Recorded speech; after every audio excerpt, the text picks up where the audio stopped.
Hey everybody, hello and welcome. In today's video, I'm going to be checking out Chappell Roan's album, The Rise and Fall of a Midwest Princess. Since I'm diving into Chappell Roan's work from the perspective of what essentially is a complete outsider, I want to have a little bit of background information to help give me some better context going into this album. And the story goes that the young Chappell Roan traveled across America and landed in LA with a big dream. It appears she actually had some early success. She signed with Atlantic Records, which on its own is a huge deal. I mean, look at this. This is the roster that Atlantic Records is carrying right now. They got Bruno Mars on there. They got Coldplay on there. So Chappell finally records an EP called School Nights, but much like many young artists and newer artists, she hadn't quite discovered her voice, her message, her sound yet, and she later admits that she actually hates the project. And unfortunately, it looks like Atlantic Records wasn't exactly too enthused with the project either. She had some singles out there for a while. They didn't pick them up for over a year and eventually dropped her.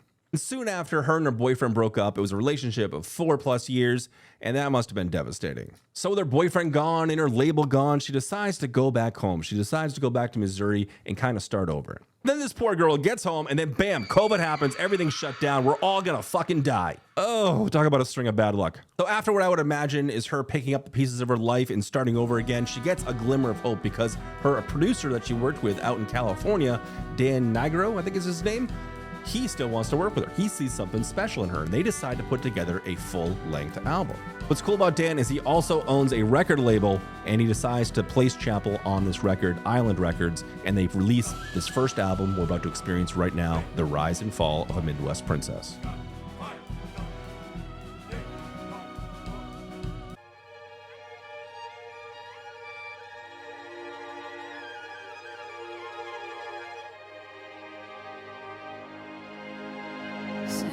Story time again. Got so close, but then you lost it. Should've listened to your friends about his girlfriend back in Boston. You sent him pictures and playlists and phone sex. He disappeared from the second that you said, let's get coffee, let's meet up. I'm so sick of online love, and I don't understand why can't any man hit it like, get it hot, make a bitch, it's a femme. Hit it like, get it hot, make a bitch, it's a can you play a song with a fucking beat? Hit it like one Papa Bomb. Get it hot like Papa John. Make a bitch go on and on. It's a feminine phenomenon. Hit it like one Papa Bomb. Get it hot like Papa John. Make a bitch go on and on. It's a feminine phenomenon. So let's say it's working out. You pretend to love his mother, lying to your friends about how he's such a goddamn good lover. Stuck in the suburbs, you're folding his laundry. You got what you wanted, so stop feeling sorry. Crying at the nail salon. I'm so sick of online love, and I don't understand why can't any man hit it like, get it hot, make a bitch, it's a femme. Hit it like, get it hot, make a bitch, it's a dude, can you play a song with a fucking beat? Hit it like rum papa bomb. Get it hot like Papa John. Make a bitch go on and on. It's a feminine phenomenon. Hit it like rum papa bomb. Get it hot like Papa John. Make a bitch go on and on. It's a feminine phenomenon. Ladies, you know what I mean, and you know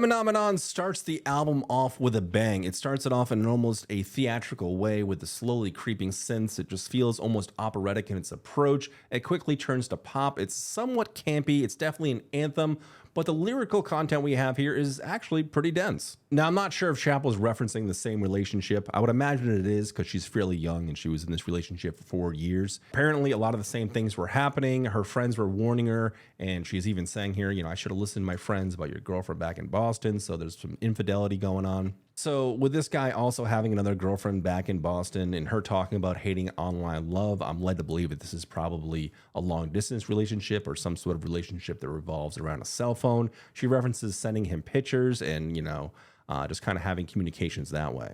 Lyrically, this also tells a story of a girl who's also coping and lying to herself and lying to her friends, saying, you know, he's a good lover and meeting his mother and having these like suburban dreams. But at some point, she has a moment of clarity and she breaks down at a nail salon and she starts to realize what her friends are saying and she's seeing the writing on the wall. And in my opinion, in this moment of clarity is where things start to really take a shift. She starts asking, why can't men do it for me? There's plenty of vibrant, danceable beats and infectious melodies sprinkled through the entirety of this song, but it does keep starting and stopping, and it does also break the fourth wall. It feels kind of schizophrenic in nature. It feels like there's one side of her trying to tell a story, another side of her saying, hurry up and just do the right thing. Can I just ask a question? What is up with the Papa John reference? I didn't even know Papa John's was still a thing. Are they even still a thing? All right, so Papa John's is still a thing. I thought there was some kind of controversy or something that just killed them, but apparently not. They're still kicking. What's a Papa Bowl? Oh, it's just a pizza in bowl format. It says, at Papa John's, we love pizza. It brings people together and brings out the best in all of us. I don't think so. I don't think so. Pizza is good after one slice. If you have 2 slices or 3 slices, you immediately feel like shit. Pizza reminds me of a child's birthday party or some sort of corporate thank you, some sort of reason for them to keep you on board and incentivize you to stay. I don't want a fucking pizza party. Fucking pay me. It appears Papa John's is not doing so great. Around the time she released her album, it was on its way down. It was flatlining, dude. But then I guess after the album drop, there is a bit of a bump here. So possibly Papa John owes Chappell some pizza. In 2010, Papa John's began sending text messages to customers. Unsolicited text messages from Papa John's. That's kind of creepy. The messages advertised deals and specials for its pizza. Hey girl, you up? You want some pepperoni?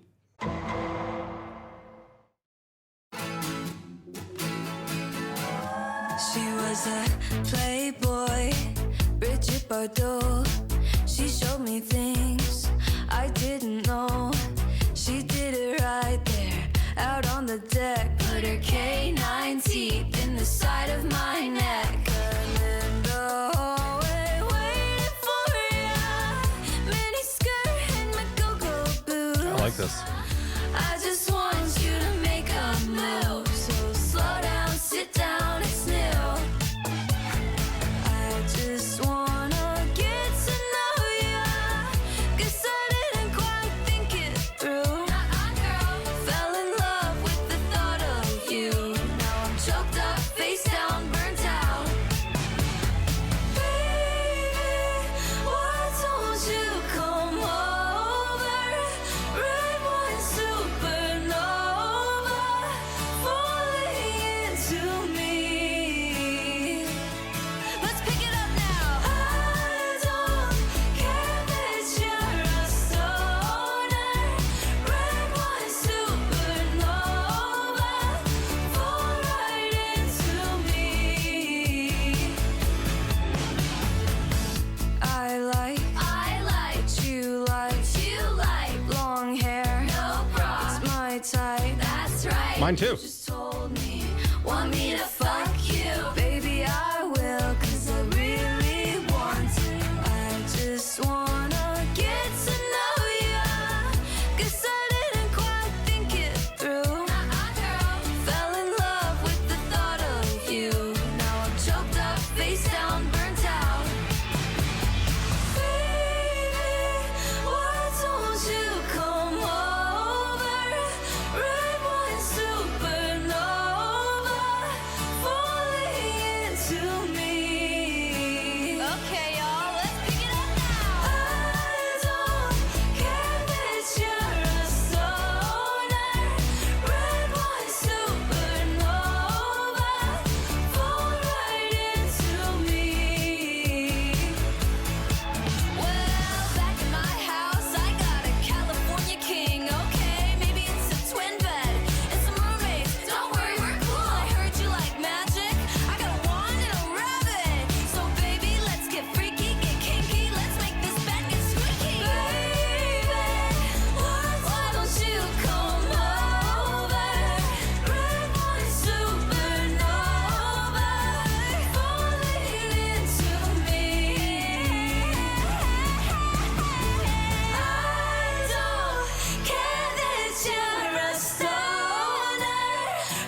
All right, another full-on pop anthem. So first off, I gotta figure out who Bridget Bardot is. So apparently she's a French animal rights activist. She's a model, a singer, and an actress. She's famous for playing sexual emancipated people. Okay. Can't say I've ever heard of her, but yeah, she's something, okay. All right, so after her moment of clarity in breaking down the nail salon from FOMON, she is now moving on and she has some interest in a girl. Okay, so maybe she's gay or bisexual or something. Wikipedia seems to be scared of Chappell being a lesbian. Apparently, someone has edited her page to say that she has described herself as a lesbian, which she has expressed numerous times already. Roan states, "They called me a lesbian and they weren't wrong, but I wasn't ready to hear that," referring to herself as a lesbian version of the band Oasis. Which is interesting because the band Oasis has a song called Champagne Supernova. Well, it began as a stage name. Amstutz, is that a real name? Has described Chappell Roan as her drag persona. It is. Okay, so Chappell Roan is not even a real name. And linked herself to Hannah Montana. Oh my God, she's a drag queen version of Hannah Montana. To me, lyrically, this is painting a picture of escapism and indulgence. She's finally starting to feel a little bit more comfortable in her skin. She's going out. She had this moment with this person. She was biting on her neck and she liked it. And now she wants this person to come over and she wants to just experience this bliss and joy together. I feel like the production overall mirrors the lyrical themes of the song. There's beautiful, lush, atmospheric melodies combined with a steady beat. Overall, I have to give it to her. This is a beautiful, well-constructed song.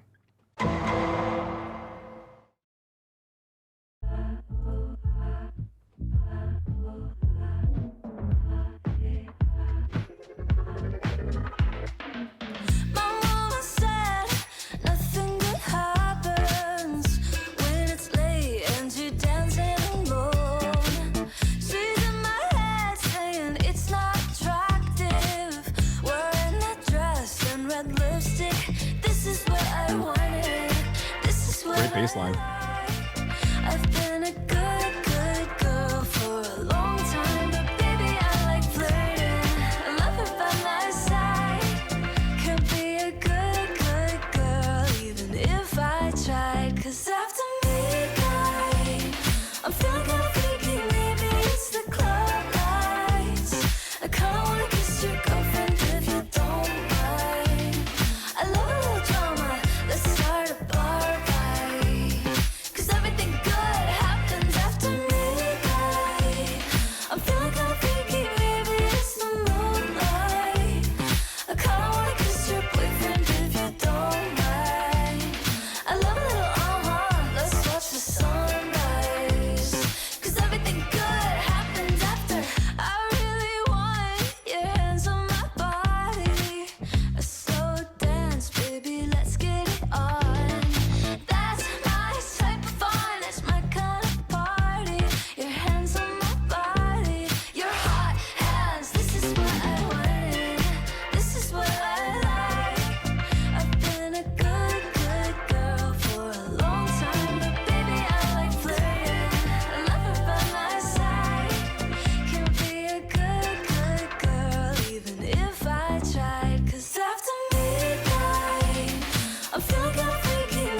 Great run.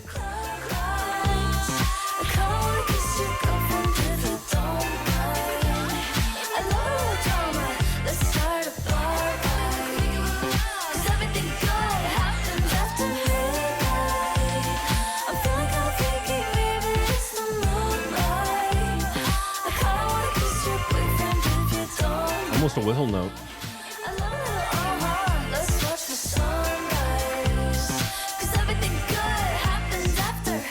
Yeah, this was a fun little jam. I really enjoyed the bass line. It almost had like this disco funk type of vibe to it. Lyrically, it's kind of leaning towards the same themes here, where she's coming to this self-realization that she's actually somebody else, and she's not the same person she was for those 4 years with that other guy, and she's finding these other girls a lot more attractive and a lot more intriguing. It's funny, the contradiction between her as an emerging young adult and what her mother is saying, nothing good happens after midnight, and then Chappell continuously reiterates everything good happens after midnight. It appears she's starting to feel more comfortable herself and enjoy this new chapter in her life of self-discovery and expression, and she's in a pretty good place. Overall, it's catchy and it has a great hook. I just wish some of those underlying layers of Chappell's voice were brought to the forefront a little bit more, but maybe I'm just being picky, but she has some wonderful high notes that I really just wish were a little bit clearer in the mix. Can't meet you for dinner at the Italian places where I met your family. Some words were exchanged. I wonder if she's talking about Papa John's. Papa John's is kind of an Italian place. It's just the jazz bar on Marianne Street, but you buy me a drink and we know where that leads. So I'll meet you for coffee, 'cause if we have wine, you say that you want me. I know that's a lie. If I didn't love you, it would be fine. I'll meet you for coffee, only for coffee. Nowhere else is safe. Every place leads back to your place. You said let's do the park, 'cause I love the park. And that may be true, but God forbid it gets dark. Here come the excuses that fuel the illusions, but I'd rather feel something than nothing at all. So I'll meet you for coffee, 'cause if we have wine, you say that you're sorry. I know that's a lie. If I didn't trust you, it would be fine. I'll meet you for coffee, only for coffee. Nowhere else is safe. Every place leads back to your. We've done this before, and I don't need it anymore. So let's not do coffee. Let's not even try. It's better we leave it and give it some time. If I didn't love you, it would be fine. 'Cause if we do coffee, it's never just coffee. It's never just coffee.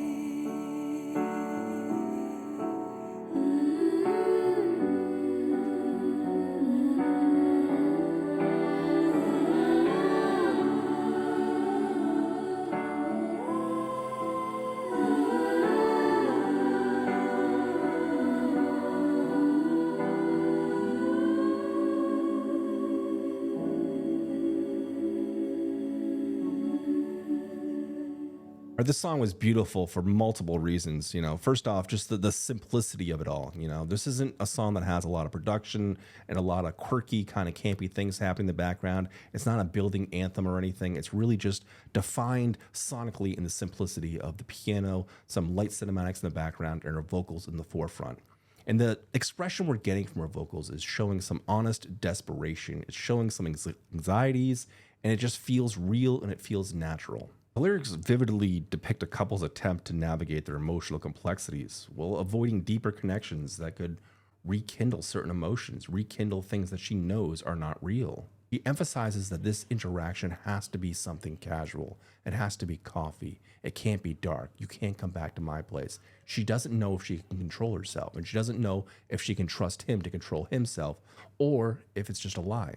She obviously doesn't want to repeat past mistakes, and what I'm getting from the desperation from her vocal performance is emphasizing she can't take this again. She can't take another heartbreak like this. She can't be this kind of vulnerable with him again. But she is being vulnerable with us. And that's what I love about this song. It feels real, it feels refreshing, and it feels relatable.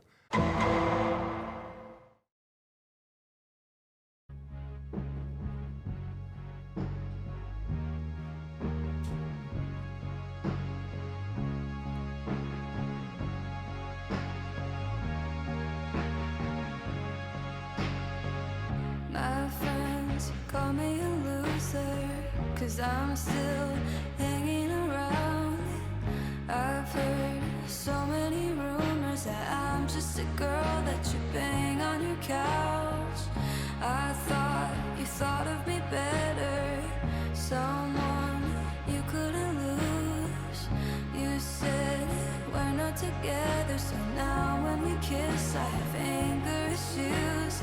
You said, baby, no attachment, but we're knee deep in the passenger seat and you're eating me out. Is it casual now? 2 weeks and your mom invites me to her house in Long Beach. Is it casual now? I know what you tell your friends. It's casual. If it's casual now, then baby, get me off again. If it's casual, it's casual now. Dumb love, I love being stupid. Dream of us in a year. Maybe we'd have an apartment and you'd show me off to your friends at the pier. I know, baby, no attachment, but we're knee deep in the passenger seat and you're eating me out. Is it casual now? 2 weeks and your mom invites me to her house in Long Beach. Is it casual now? I know what you tell your friends. It's casual. If it's casual now, then baby, get me off again. If it's casual. It's hard being casual when my favorite girl is in your dresser. It's hard being casual when I'm on the phone talking down your sister. And I try to be the chill girl that holds your tongue and gives you space. I try to be the chill girl, but honestly I'm not. Knee deep in the passenger seat and you're eating me out. 2 weeks and your mom invites me to a Long Beach house. I know what you tell your friends. Baby, get me off again. I fucked you in the bathroom when we went to dinner. Your patterns at the table, you wonder why I'm bitter. Right into your bed, take it off when you hit it. I hate to tell the truth, but I'm sorry, dude, you didn't. I hate that I let this drag on so long. Now I hate myself. Hate that I let this drag on so long. You can count it.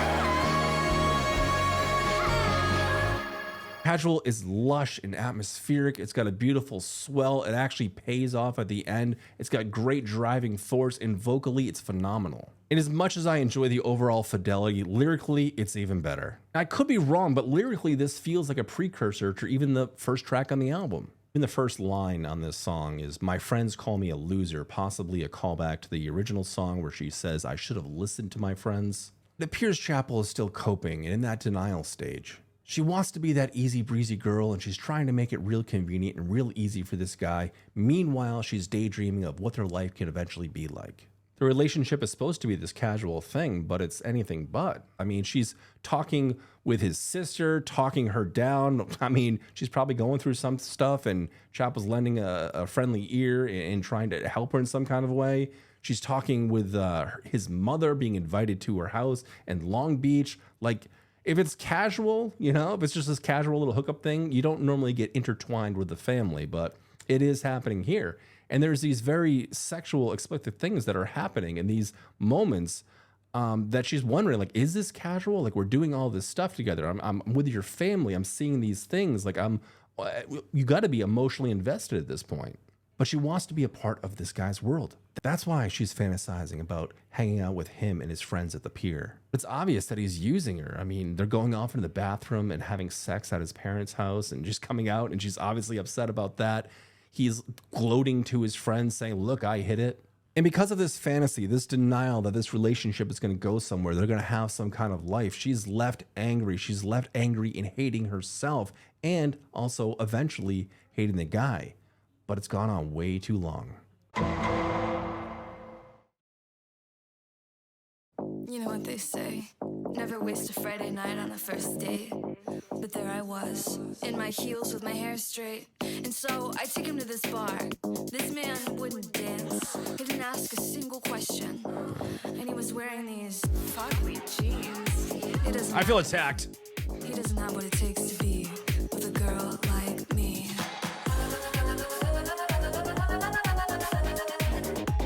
Not over dramatic, I know what I want. Cool run. We're leaving the planet and you can't come.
Hey, honestly, that was a lot of fun. It was catchy and it was bouncy. The vocals were good. It had touches of nostalgia to it. In fact, I'm not sure if it borrowed some melodies or some lyrics from other songs, but it kind of felt like she was invoking her inner Madonna or something. Regardless, that was pretty cool. All right, so lyrically, this does feel like a continuation of her story. I imagine after she broke up with that dude of 4+ years, she's finally going on another date with a guy. She's got herself all done up. She did her hair. She's going out, and she meets the guy, and she's not impressed. Okay, so lyrically, this feels like a continuation of the Chappell Roan story. I would imagine this is sometime after she broke up with that guy of 4+ years and she's finally going out on another date. She's taken some time to make herself look good. She's got her heels on, she's doing her hair and her makeup and everything, and she's met with a guy that she's not exactly impressed with. And in Chappell's defense, she does give this guy 3 strikes and he does strike out. His first strike is he won't dance, and I get it from the perspective of a dude. I'm not much of a dancer myself. I very rarely dance, and I would imagine on a first encounter with meeting somebody, I'd probably be pretty nervous about dancing. Now, the second strike, I can't sympathize with. He didn't ask her any questions. Now, that is definitely a red flag. And you know, one of the things that interests me online, one thing I do to kill time or entertain myself, is read about dates that have gone horribly wrong. I don't know what it's like to date out there in the world now. I've been married for many years. I've been together with my wife for 14 years. I don't know the landscape. And hearing people's horror stories is just kind of funny to me. Like, I feel bad for people that get stuck on these dates, but it's just kind of a guilty pleasure of mine. And yeah, this will come up a lot. One person will do most of the talking. They'll talk about themselves and never ask the other person anything about them. And it kind of completely ruins the experience. This is supposed to be 2 people coming together and learning about each other and seeing if they vibe and seeing if they can connect on some kind of emotional level and then seeing if they want to move forward. But if one person is just showing up and talking about themselves for the entire time, it just leaves a bad taste in one person's mouth and the other person is generally oblivious. If you're smart, you'll just run from that. Strike 3, I'm not sure if I can relate to. I'm very much a jeans and t-shirt person. I have no style. If you've been watching me for a while, you probably see me in this exact getup for the last couple years. I don't know what today's style of jeans are. Back in my day, it was stylish to be a little bit baggy. That was the thing. We had baggy jeans. If you were really stylish, you had a pair of Jenkos on. Yeah, I'm dating myself. And then after that, we moved on to what I consider the worst era in denim ever, and that is the skinny jeans. Now look, guys, women can pull off skinny jeans, all right? They look great. It's feminine, it's beautiful, they're probably comfortable. It just looks good on their body.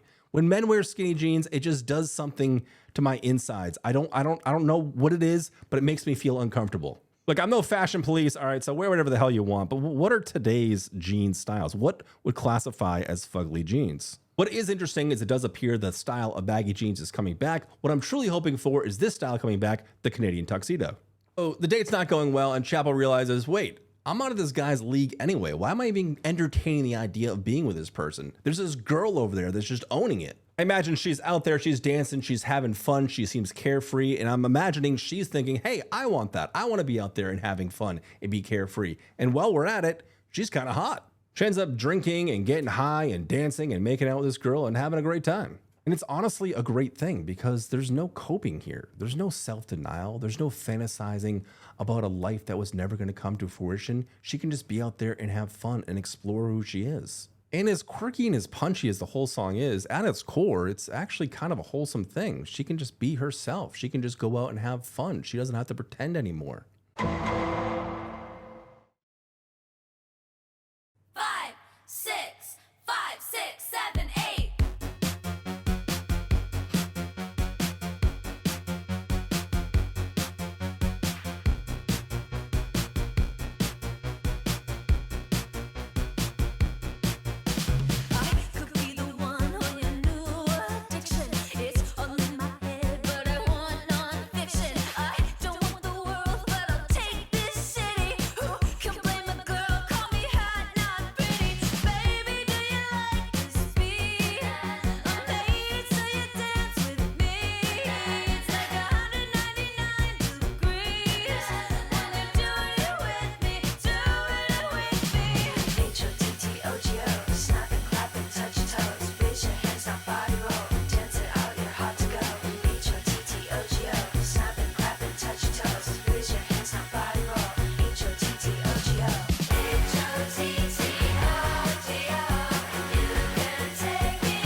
Yeah, this one was fun too. It's very catchy and energetic. I have a feeling this one's going to be stuck in my head all day. Probably the most catchy song on the album so far. The lyrics are energetic as well. It's confident. She's taking charge. She's coming out and just telling people exactly what she wants. She's not going to be this easy breezy girl that just kind of goes with the flow of somebody else's direction. It really feels like she's got some self-empowerment going on. It's catchy and fun, and I will be spelling hot to go in my head all goddamn night. All right, so the next track is called My Kink is Karma. I've already reacted to it. It's right here on my YouTube. Check it out.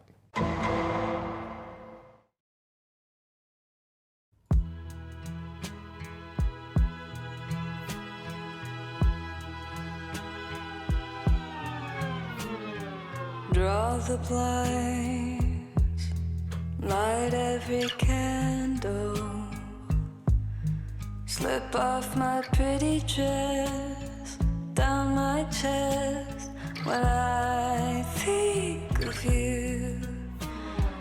Every night, both lips on the mirror. It's ritualistic, counting lipstick stains where you should be.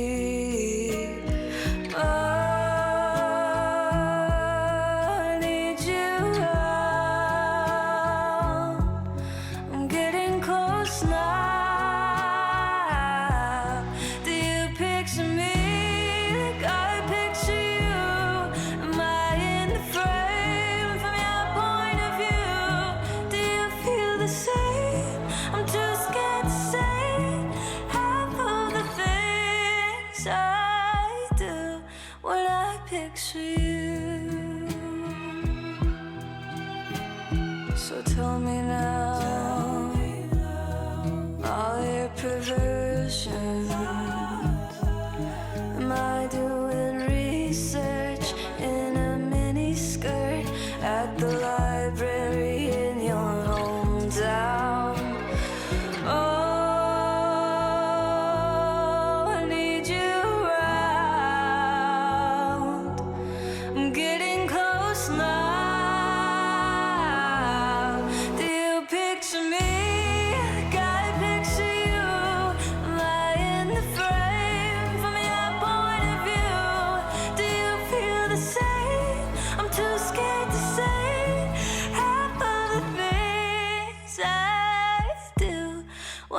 Picture you, when I picture you,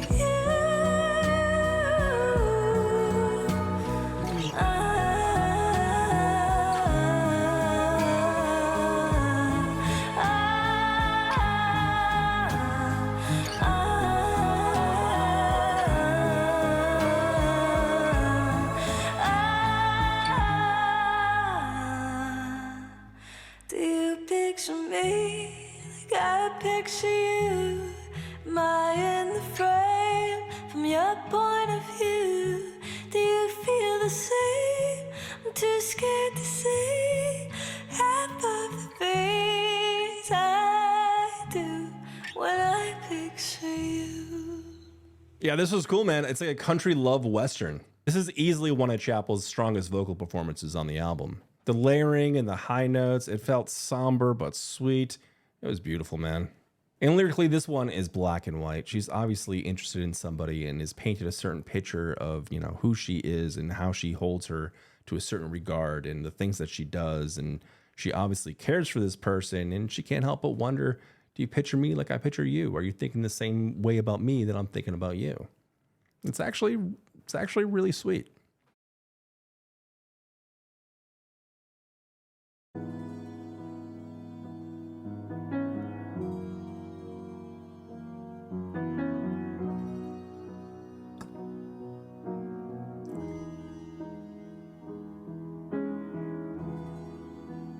Here we go again. Everything is fine. I guess we could pretend we didn't cross a line. But ever since that day, everything has changed. The way I write your name, the cursive letter A, whenever it may be. let you go on your way. If you really wanna leave, I'll never make you stay.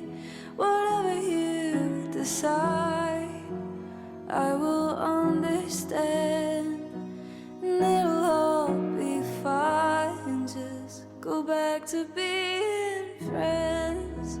And love is a kaleidoscope.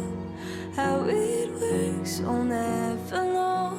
And even how the change is somehow all the same. Turn it to the left and right, colors shining in your eye. And even upside down, it's beautiful somehow. It's never just a shape alone. Love is a kaleidoscope.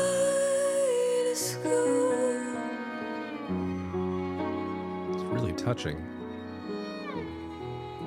And if you ever find someone who could write a better song for you, well, I'd love to see them try. Put it all in words and sing it all in tune. There's no one else who could. The only one is you. And if you change your mind, I will understand. And it'll just take time to go back to being friends. And love is a kaleidoscope. How it works, I'll never know. And even how the change is somehow all the same. Turn it to the left and right, colors shining in your eye. And even upside down, it's beautiful somehow. Every color of the rainbow, don't be afraid to hold it close. It's never just a shape alone. Love is a kaleidoscope.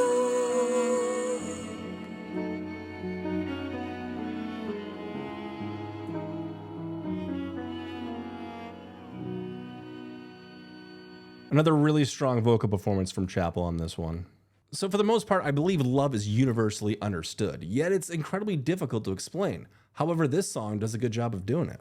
She understands what it's like having her emotions held hostage, and she doesn't want to do that to anybody else. She will let this person go if they so choose to, and she will still love them.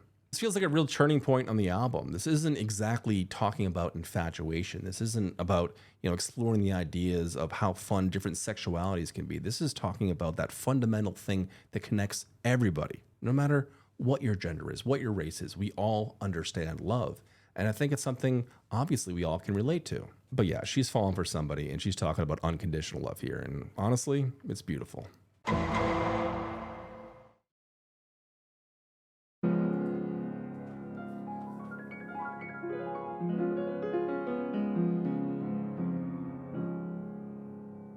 I know you wanted me to stay, but I can't ignore the crazy visions of me in LA. And I heard that there's a special place where boys and girls can all be queens every single day. I'm having wicked dreams of leaving Tennessee. It's Santa Monica, I swear it's calling me. Won't make my mama proud, it's gonna cause a scene. She sees her baby girl, I know she's gonna scream. God, what have you done? You're a pink pony girl, and you dance at the club. Oh mama, I'm just having fun on the stage in my heels. It's where I belong, down at the Pink Pony Club. I'm gonna keep on dancing at the Pink Pony Club. I'm gonna keep on dancing down in West Hollywood. I'm gonna keep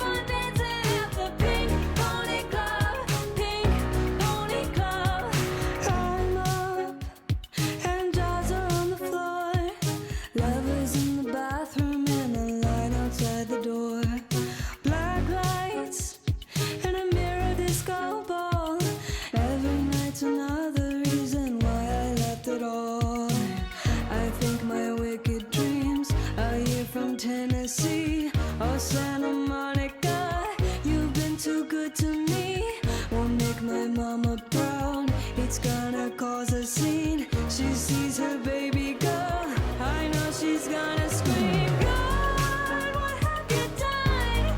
You're a pink pony girl, and you dance at the club. Oh, mama, I'm just having fun on the stage in my heels. It's where I belong, down at the pink pony club.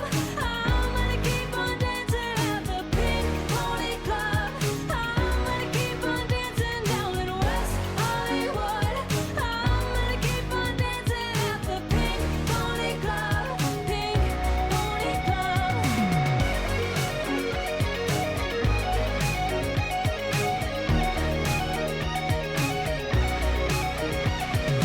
Don't think I've left you all behind.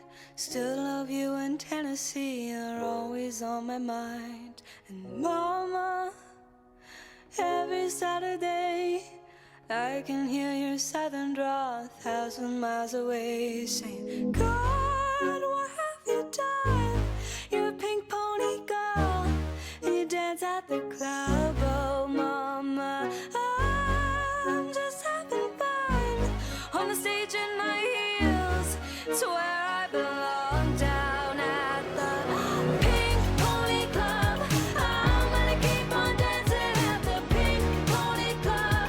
I'm gonna keep on dancing down in West Hollywood. I'm gonna keep on dancing at the pink pony club. Pink pony club.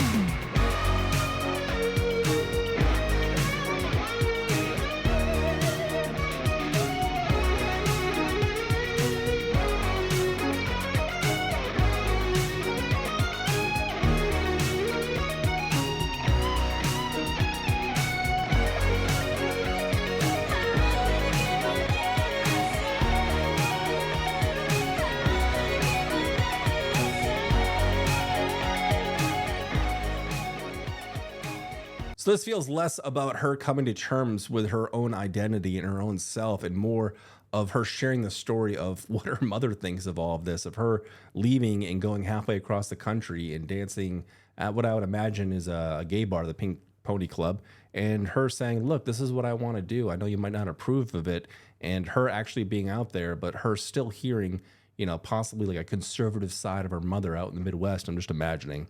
And maybe that those ideals don't exactly fly so liberally out there. But she's going to do what she likes to do. You know, she's going to go out there and she's going to express herself. And she's going to find herself, just as we all do. And it might not be the exact path that was hoped for her by maybe her parents or friends or people from where she's back from home. But she's going to go and stay true to herself and just kind of go out there and keep on dancing and being herself and just invoking the natural energy of it all and just kind of living that lifestyle, I suppose.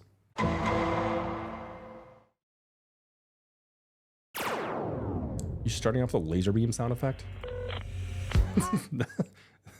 That's a ballsy move. I'd hear that again. Yeah, that's nice. Some good laser beam. Hi, Chappell. I know you just landed, and I know you're probably busy, but I would love to see you, so call me when you can. New crush, high school love again. The rush of slumber party kissing. Don't touch, I'll never cross the line. So I pushed you down 1,000,000 times. I'd love if you knew you were on my mind. Constant like cicadas in the summertime. Boys suck and girls I've never tried. And we both know we're getting drunk tonight. Touch me, baby, put your lips on mine. Could go to hell, but we'll probably be fine. I know you want it, baby, you can have it. Oh, I've never done it. Let's make it cinematic like that one sex scene that's on my Holland Drive. I wanna know, baby, what is it like? I know you want it, baby, you can have it. Oh, I've never done it. Naked in Manhattan. Touch me, baby. Touch me, touch me, touch me, touch me. Touch me, baby. Naked in Manhattan.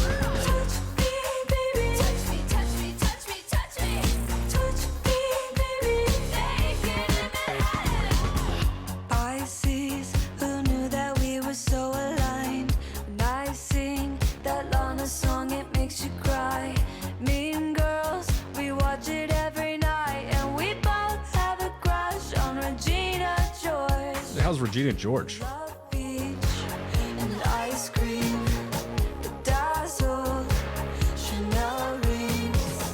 In New York, you can try things. I need your way for more than just friends. Touch me, baby, but your lips are mine.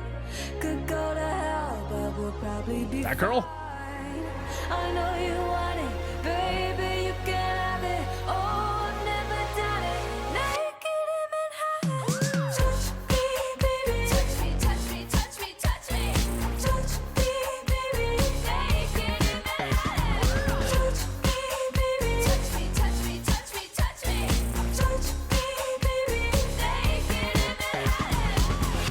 Hair clips and lip gloss, French kiss sitting crisscross.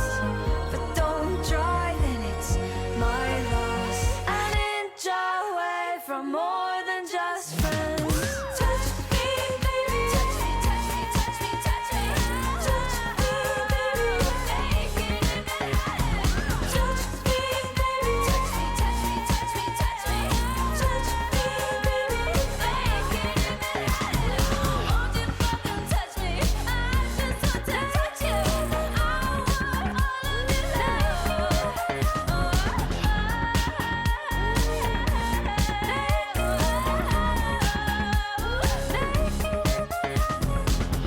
Okay, that's pretty good. Absolutely love the bridge on it. Everything else is definitely quirky. It's fun. It's punchy. It's got a good beat. Vocals are pretty good for the most part. Cool. Layering, I suppose. I think I enjoy the production a little bit more than the vocals this one, besides that awesome bridge. But I think the main point of this is she's talking about possibly one of her first sexual encounters or something with a woman, and just, you know, how different it is and how exciting it is for her, and, you know, her talking about the experiences they're sharing and how different the experience might be than, you know, with a dude, you know, talking about hair clips and chapstick and all the stuff you'd find like in a girl's room, I suppose. I can't imagine the experience of realizing you're gay, you know, realizing like you just kind of did what you thought was a natural thing. You gravitated towards somebody and you spent years of your life just doing that thing and never really truly enjoying it. And then all of a sudden waking up one day and being like, oh shit, I like this thing and this thing is exciting. That's kind of like an experience I'm never going to have, you know, like it was for me, I knew I liked women right away. And first time I was with a woman, I'm like, this is fucking awesome. But that confusion in the beginning is heartbreaking and as devastating as that possibly can be for some people.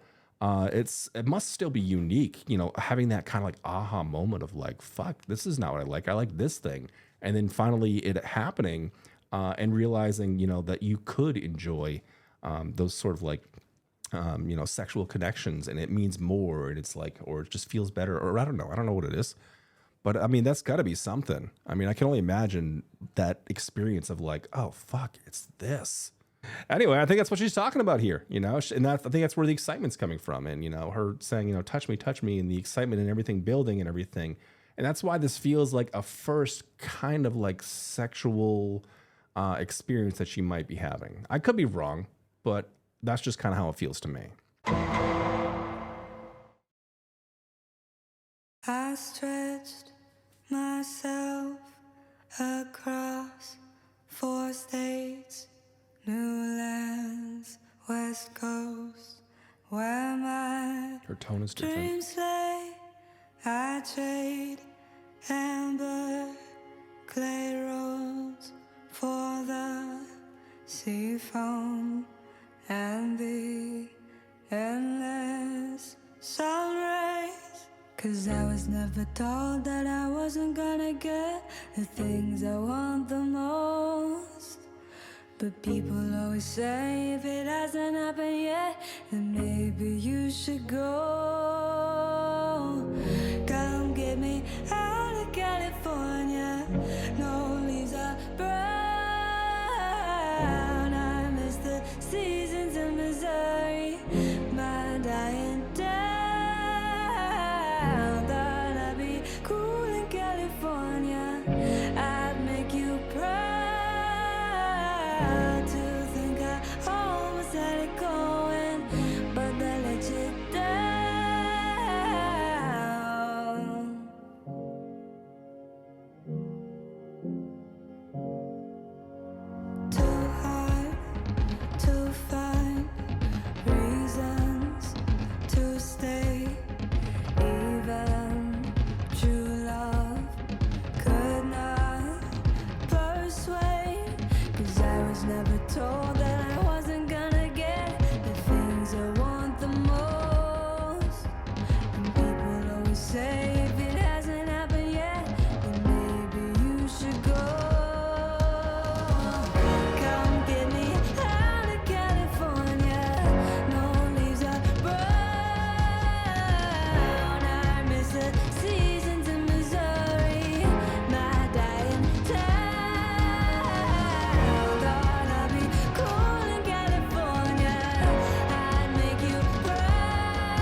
give me out.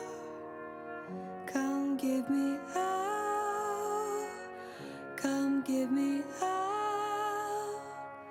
Come give me out.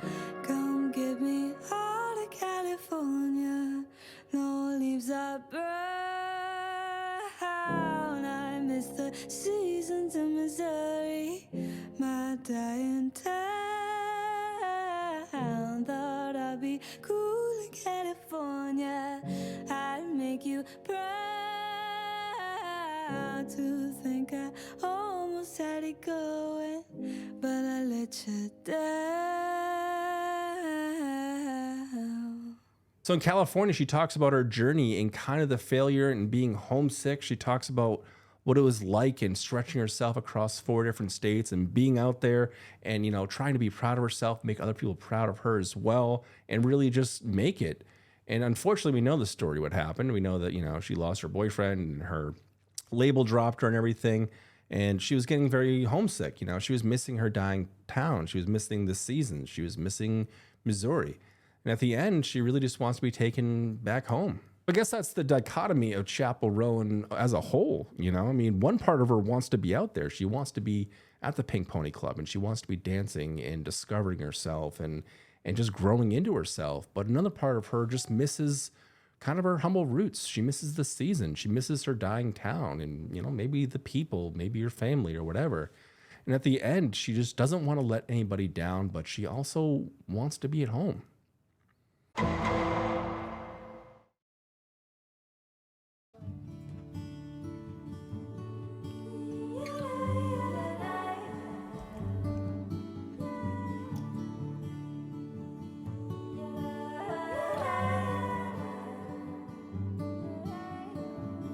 Learned it on the internet.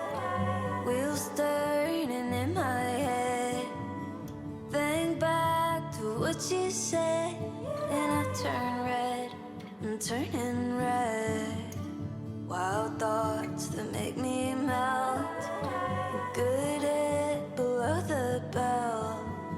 Sometimes I scare myself, but I can't help what I can't help.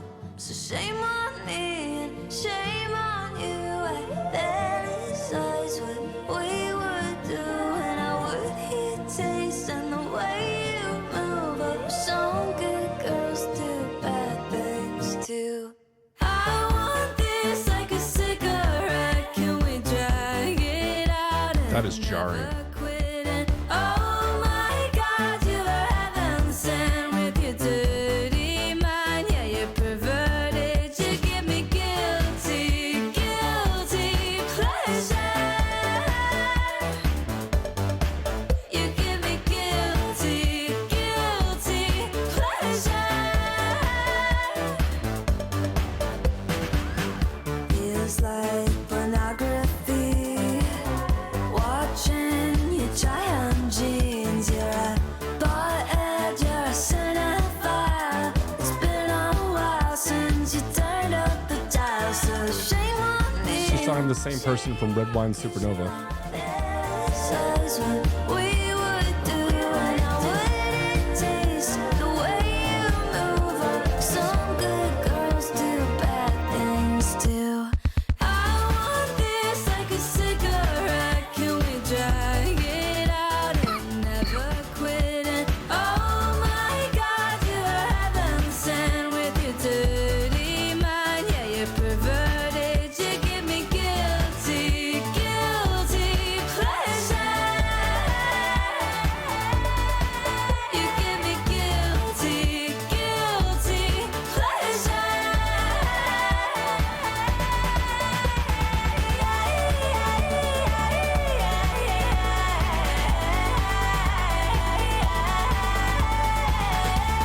I like the Cranberries. Cranberries with pop.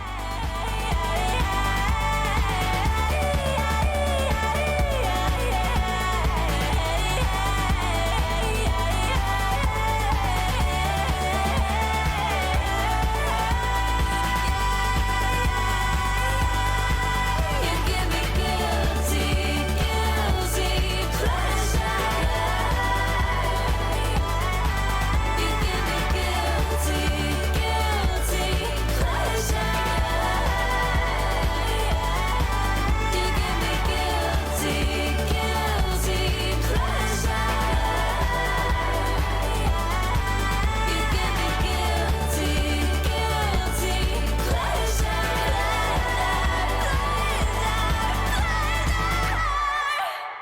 It's not for me, but hey, you know what? You can't like every song on the album, but I figured we'd be going out with a bang. This feels like it's not exactly cohesive into the story itself. She's talking about things that she was talking about in the beginning of the album. Maybe it's supposed to be this full circle thing. I'm not sure. Maybe I just don't get it. As a song itself, I feel like it's just kind of jarring. It's kind of all over the place. Yes, it's quirky and it's, you know, kind of fun in that aspect, and it might be interesting to see this one live. But other than that, like, I don't know, it just feels like we're kind of like circling back around, or she's just re-emphasizing, you know, a different thing or a different version she's said already. But maybe that's just me. Whatever. I mean, it's all subjective, I suppose. But, you know, maybe this, to me, it feels like this is the beginning stages of her falling for the girl that she's already fallen in love with in previous songs, and now it's just on the end randomly.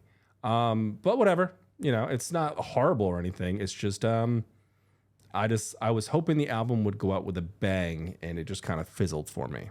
So let's talk about the album as a whole. It's obvious that every track has been meticulously crafted, blending pop melodies with introspective lyrics.